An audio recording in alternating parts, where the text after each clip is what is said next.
بسم الله الرحمن الرحیم. خوږو مینوالو السلام علیکم. اقبال محسن یم او د لټون بنیر سره حاضر یم. باور لرم خوشحاله وئ. علم رڼا ده، علم طاقت دی او علم چې دی دا یو داسې زیور دی، داسې سره زر دی چې دا خرابېږي نه. دا چې څومره هم استعمالوي نو هومره دا سیوا کېږي، تا ته نفع درکوي، خلکو ته نفع ورکوي او دغې معاشرې ته د خیر امن او د خوشحالۍ او د ترقۍ نفع ورکوي. ماشومان مې ولیده د سکول د چوټۍ وخت زه هم د سکول نه رالم، دا راله مخې له راله لږې خبرې د دوی سره کوم. السلام علیکم. وعلیکم السلام. ستاسو نوم دی؟ حیدر علي. تاسو هم کې سبق وایي؟ پنځم کې. ښه. سهار وختي سکول ته ځئ؟ اوس چوټۍ شوه نو سبق چې د نن کوم استاد وي هغه تاله درځي او څه به بیا کور هم کار کوي که نه؟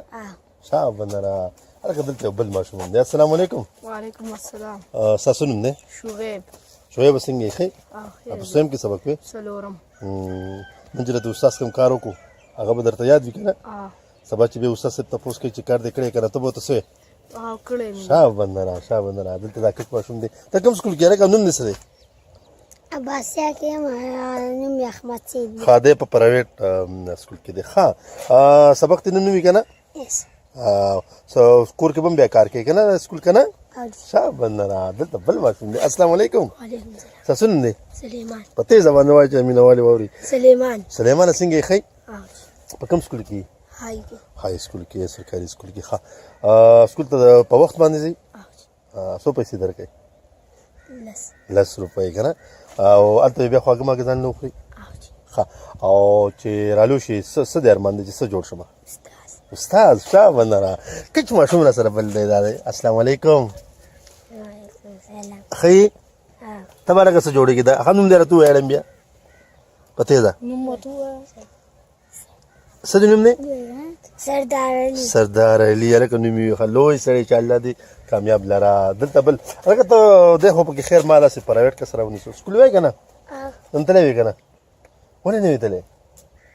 سکول ته پابندۍ سره ځې. ښه د نننۍ ورځ چې لاړه که نه دغه منټ سیکنډ ګنټه دغه ورځ دا دی ګوره بالکل لاړه تباه برباده شوه. او نورې کومې ورځې چې دي هغې به قیمتي کې. ښه سبق ته به ځې، ښه سکول به وې. ښه د دغه وړو نه ما تپوس وکړو دله مې وکړو که نه؟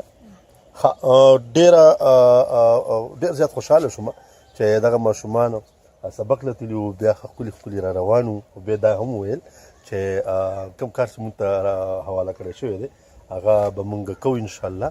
نو همداسې ماشومان دي چې د دې ابیاري او مالیاري وشي او د دې ته توجه ورکړی شي او د دې په هوم ورک باندې کوم چې سکول کې ورته سبق ویل شوي په هغې باندې نظر وساتلی شي. نیم سبق خو دې وي مطلب د 12 بجې پورې او دا نیم تر ماسوتنه پورې په دې کې ورسره د مونږ د مور پلار لا دې ماشومانو مور پلار لا وروڼو له پکار دي چې دې باندې په سر د راښکلو سره د جامه پیزار د خیال ساتلو سره د دغې سکول چې کوم سبق دی دا ښوونځی ته چې دې ځي نو چې د هغې سبق خیال وساتي، هغه ورته ور وښیي، ټیوشن ورته راونیسي، په خپله که تعلیم یافته طبقه وي دغې مشران نو هغوی دې ته په خپله د دغې سبق ښودنه دوباره وښیي چې دې په راروان مستقبل کې کامیاب انسانان جوړ شي. دا نه چې په دې دې نوکري وشي، په دې دې څه غټ جاب وشي یا څه، بلکې دې به کامیاب او صحیح خلک مطلب رالوی شي. نو سبق په شوق سره وایو که نه؟ جی خوږو مینهوالو د ښکلو ماشومانو سره به زه ستاسو نه به اجازت غواړم. خوشحاله راته اوسئ، آباد راته اوسئ. ډېره زیاته مننه. د لوی الله په امان. السلام علیکم.